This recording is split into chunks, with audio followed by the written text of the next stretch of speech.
What's up guys, my name is JadyCook5 and welcome back to an episode of the Creator Club series. Before we do get into this video, if you haven't done so already, hit that like button, hit that subscribe button, and don't forget to hit that notification button so you never miss a video. We are here now in League 1, and before we get anything in terms of the actual logistics, in terms of the players, everything else, we have got to customise some new kits, and we're going to be switching our sponsor from Umbro all the way to Adidas. They've got so much more customisation options. It's just a better option for us to have, and we've definitely got a decent amount of kind of detail on some kits there. As you can see on the home, we've gone for a standard blue and black with some funky patterns, and then for the away we've got some white and black with kind of like a lightning bolt going down the middle, and then on the third kit we've got like a teal blue kind of retro, teal blue and black with the stripes there, as you can see. So really cool customization features. Shame about the goalkeeper kits, hasn't really changed. I've changed that to a colour of pink, but unfortunately you can't really update that any more than what you can kind of see there and then. So League 1 then, really excited to get into this particular league, and it's a tough league, it has to be said. In terms of the actual league, we in terms of who got promoted last season to the League 1, was really surprising. Bradford, MK Dons and Salford City were the people to get promoted from League 2 all the way up into League 1, which was really interesting, I have to say. Didn't expect Salford. Bradford and MK Dons have been competing for a vast amount of the season at the top end, but not Salford. So they managed to create themselves into the playoffs and win through that way. So it's a decent league, it has to be said. They got likes of Barnsley, Bolton, yeah, you can see Charlton. There's some top teams. It's going to be interesting to see what happens, but let's get into this and let's see what we can do. Now, unfortunately, when I was recording this, I had some problems in terms of the files corrupting, and I did sign some players, and as you can see here, I've signed a few players in itself. I've made a few upgrades. I've obviously looked at the squad compared to what we need. There was a lot of players that obviously left last season that are running out of contract and surplus to requirements. At the same time, we had many players that we signed last season only on a 2-year deal, so they was up for renewal this season, so I've had to spend some money on that. We got a financial amount of 6 million to be able to spend on the particular squad that we have got available to ourselves. I was realistically looking at upgrades and backups because we're going to be playing a lot of games obviously again this season. I saw Franzak from St Johnson, Bubel from Galatasaray, and Goy on a free agent, and Vargas on a free agent, with Mason Cunningham going out on loan. I'm going to show you these players in depth so you can actually get a kind of understanding of the position and so on. Thomas Vargas, left back, he's 17 years old, he's from Argentina, and he is 70 rated. He is an absolute gem. Picked him up on a free, nothing to be paid apart from his wages. He's got a decent amount of pace. His defending skills are already up to a certain level that you would already think that he's at a decent kind of game already, and he's only 17 years old. So really happy with that particular signing, and he gives good competition. Jamal Lewis on the right back, I've gone for Bubel. He plays with Galatasaray. He is only 20 years old, 64 rated, at high levels of pace. You can get him up to a real high levels of pace.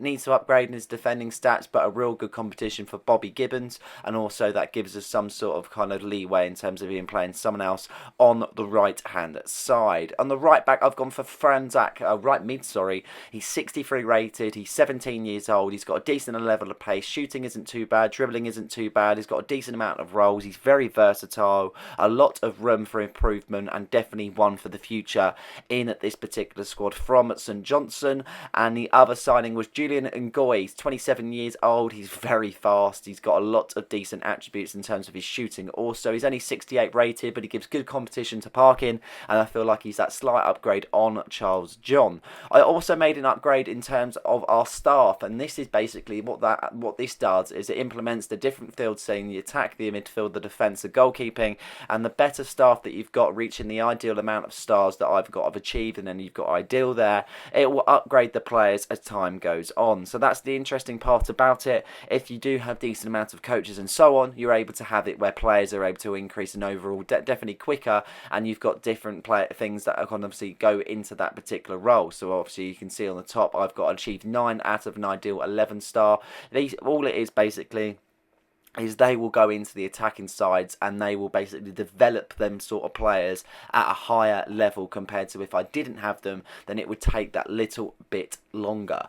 Now, last season I didn't really dive much into it, but this season I would like to, and that is scouts. I'm going to be looking a lot into scouts. I've sent one to Egypt and one to Nigeria, hoping for an attacking wing-back and a defender from Nigeria, and a holding midfielder and a cam from Egypt. So let's see what comes from that. I'm not expecting too much because obviously I haven't been able to spend a lot on the scouts itself, bearing in mind I've only got the budget of 6 million, but really looking forward to see what they come back with.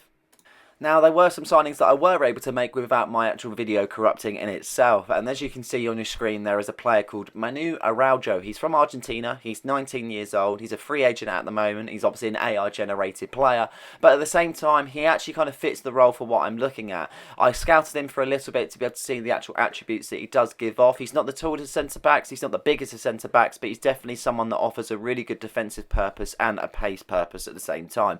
I can pick him up on a high contract, so I'm not renewing his contract all the time, and his wages don't seem too bad at the same time. Obviously, he wanted a bigger wage budget. I've gone for £6 a week instead of 5, hoping that he will accept that, and as you can see, he is quite happy to do so. So Araujo will wear the number 18 shirt next season.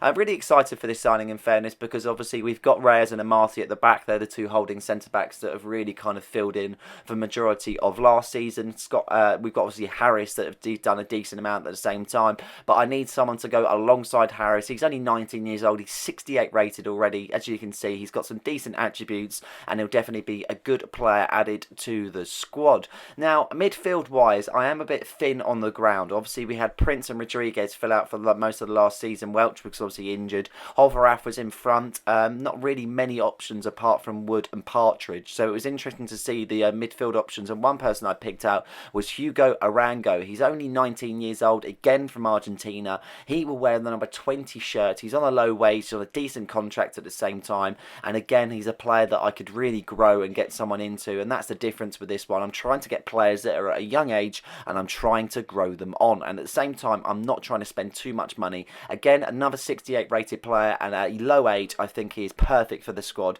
to fit into the middle when needed. So we haven't really had many players go out. One player that we did obviously go on loan was Mason Cunningham to Harrogate to get some more experience. But Tommy Elliott is the first out the door, so an actual fee.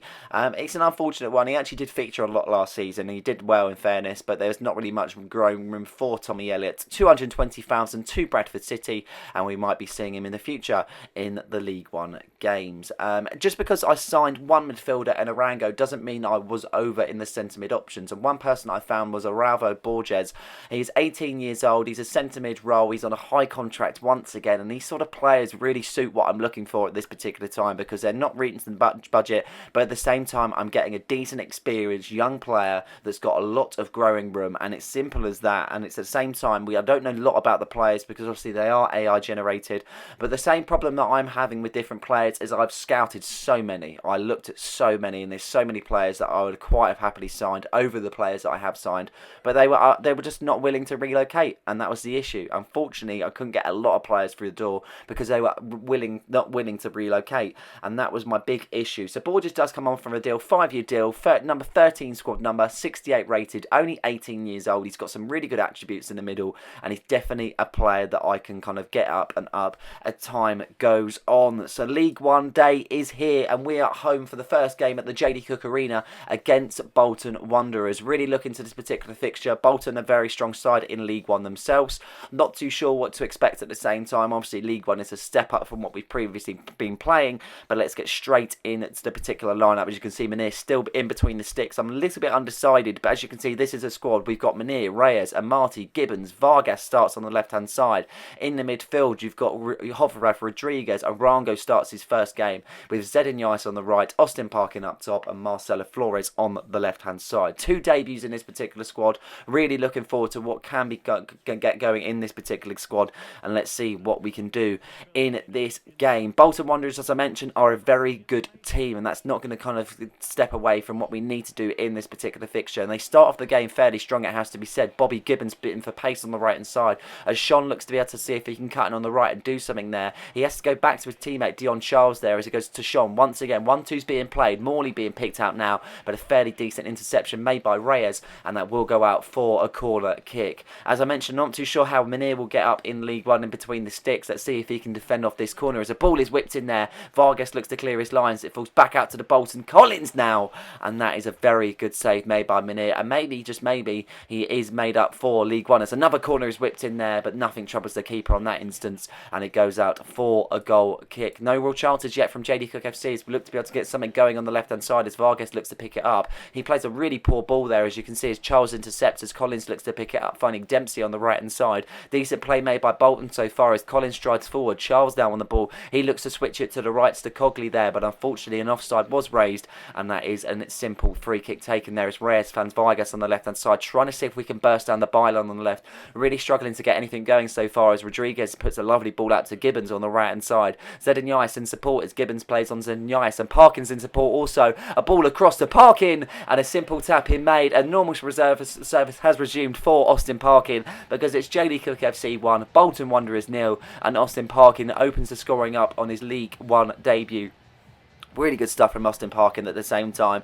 I wasn't too sure if I was able to get the ball across, and as the ball came across, I kind of think he kind of fumbled it. As we look back on the replay, Zedanyais puts a lovely ball into the box. He picks him out perfectly, in all fairness, and he kind of, I don't really think he connects with that well. He hits it on his right, and it kind of goes off his left. It's really strange, in fairness, but it's a decent finish from Austin Parkin, and that has put us in front in this tie. As we go further forward, then Bolton get themselves kicked off there. In the 20th minute, Arango makes a really good interception, finding Marcelo Flores, who's brought into action. Many options in support as a ball is whipped into the box there. Austin Parkin can't win the header as Dempsey looks to nod it on to Morley as Bolton Wanderers look to go on some sort of attack for themselves. Charles picks it up. He finds Collins then with a decent bit of space as Collins looks to run into the gap. Reyes shuts the door on him there as Reyes looks to chase down Sean at the same time there as he's not successful in the attempt. Advantage being played, and a ball for Collins now to get them into the area then, but Amati with a very good challenge. No foul given as Arango picks it up. He looks to find Hovrath then.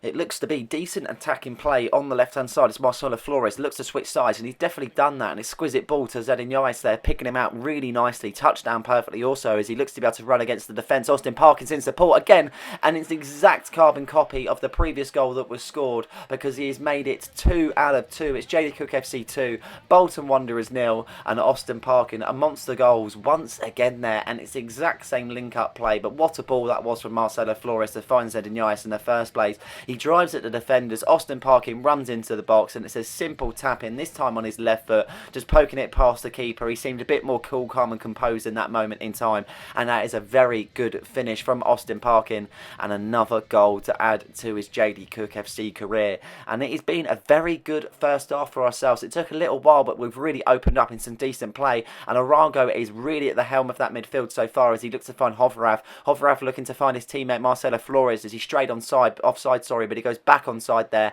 and it's a decent ball, but unfortunately no one can be found on that left hand side as Hovrath looks to be able to see if he can win the play, but he can't.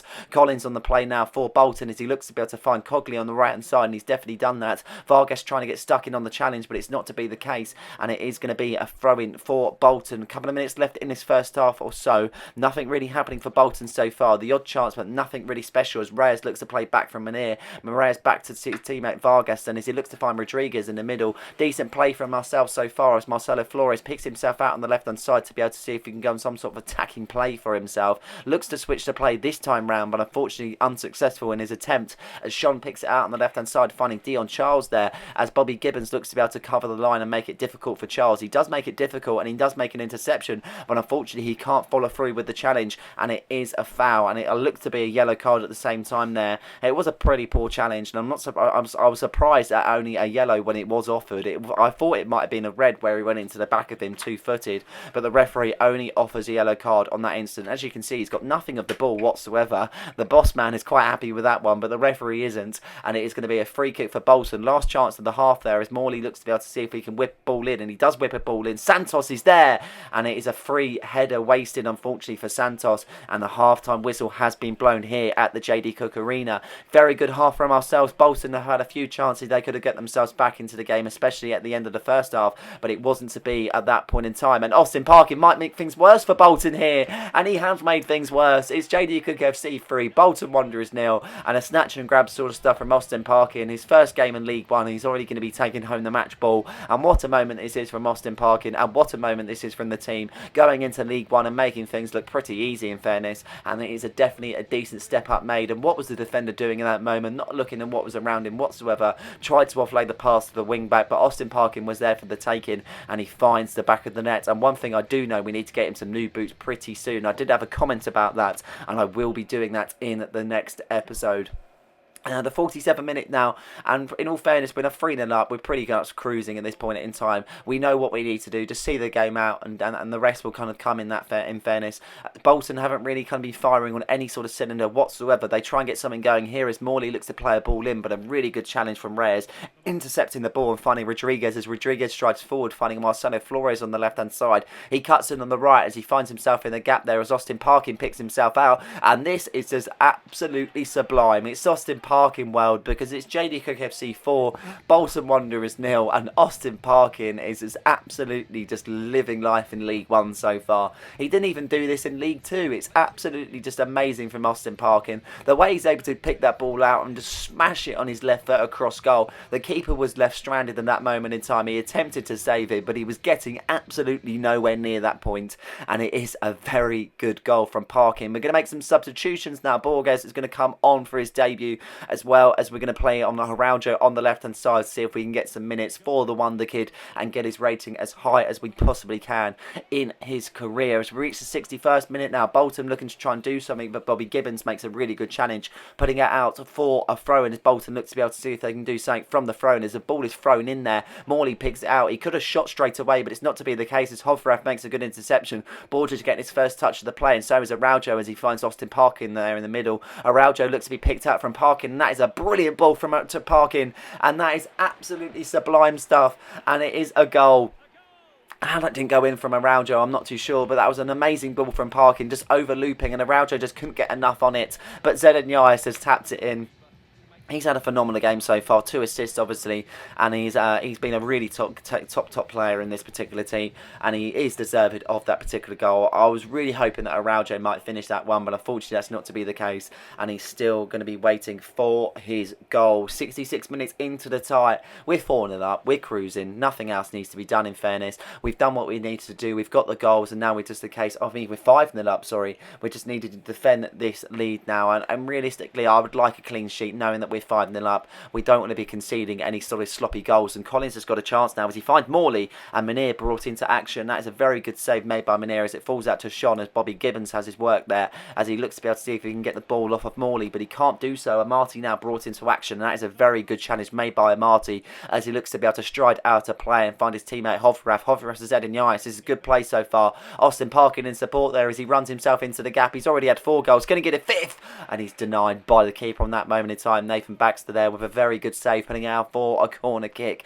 and he is now going to be substituted there. Julian Ngoy making his debut with Ibrahim Welch back up to full fitness, so he will be coming onto the pitch for Hovrath as the ball is whipped in there. Nothing to be able to do from the corner, but Welch from the outside of the area finds Rodriguez. Back to Welch it goes. Welch with the effort. It's blocked. Now to Borges. Back to Welch it goes as he looks to be able to run into the gap. He's only been on the pitch a few seconds, and he tries to get something going in that moment there as Sean plays it out for Bolton Wanderers. Collins now finds Dion Charles on the left hand side. The ball kind of floats in the air, to be honest, so he can't really latch onto it quick enough as Charles is now found on the left hand side once again there. Morley picking it out in the middle, number 24 for Bolton, looking to go back to Dempsey. Now Collins to his teammate. Really good stuff from Bolton, but once again top defending from JD Cook FC as Reyes makes a really good challenge, and now Ngoy in here, but he can't do anything in that moment in time. Tries to latch onto the ball and create something for himself on his debut, but it's not to be the case there, as you can see. But we still remain in a good position. Welch tries to find Ngoy, but it's not to be the case as Enquires is picked out on the right hand side. Ball into the middle. It's Araujo again, and he really wants his goal. That was a real good acrobatic effort, but it's not to be. But what an effort that is in our first game of League One. A 5-0 victory over Bolton Wanderers. 5 goals, a Parkin hat-trick, a clean sheet. What more do you want? I was unsure on how Munir would feel in League One, but he's done so well for this moment in time, and so has that man Austin Parkin. 5 attempts, 4 goals. I mean, we are living in a Parkin world. He is just absolutely ripping things up Cup in League One, and it is so nice to see, in fairness, because it looks to be we have got our front man for the season, giving great competition to Julian Ngoy, and this is the team of the week for this particular game. And as you can see, Reyes, Zed and Yais, Parkin all getting in the team of the week there. 3 players already in the team of the week, and we have started League One in a great fashion.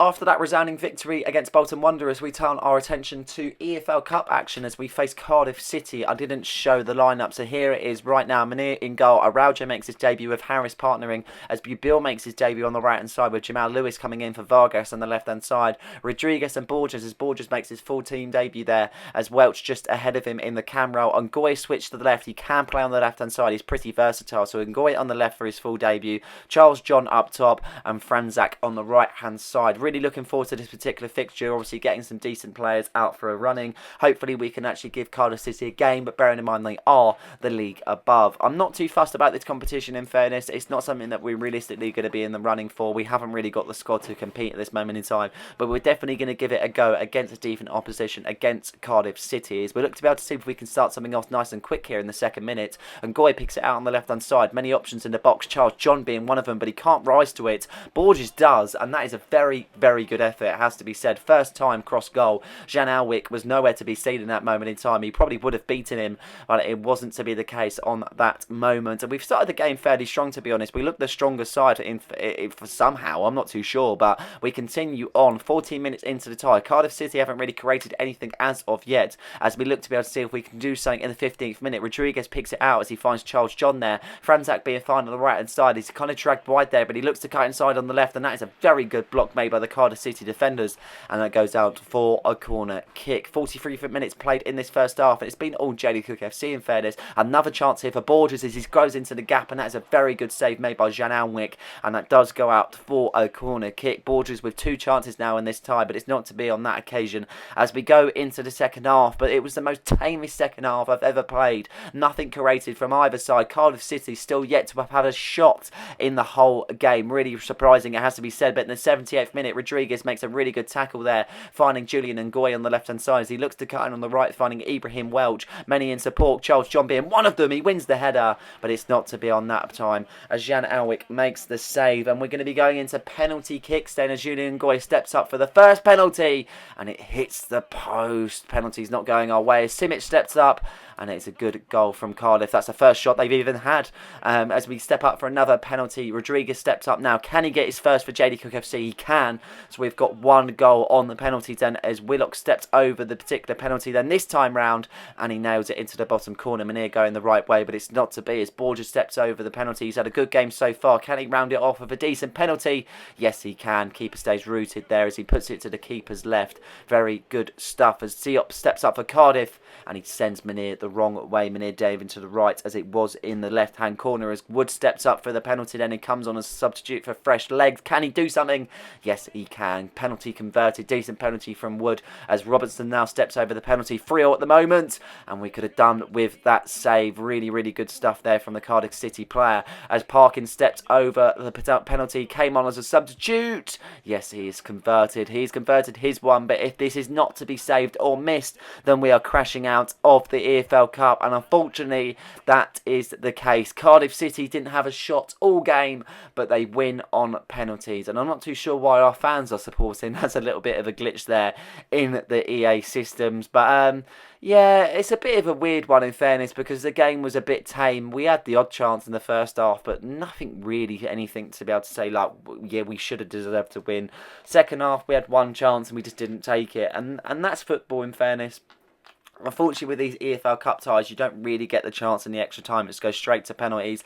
And it's a game of 50-50. And unfortunately, we lost out in that moment in time. Some decent debuts made by a lot of players in the side, but not to be on this occasion. And this is how the table is looking there. As you can see, there's plenty of teams that didn't pick up any points in their first game. Bradford City got a point, Salford got a point, and MK Dons got a point coming up from League 2. So we're the only League 2 side coming into League 1 that did pick up all 3 points. We played played one, we've won one, and we're sitting on 3 points. And due to the goals that we scored, 5 goals being scored, we're sitting quite nice and happily at the top. But I'm not too sure that's going to last much longer. But we shall see what happens in the next episode. But I hope you guys have enjoyed this one. Please like and subscribe for more content. And don't forget to hit that notification button so you never miss a video.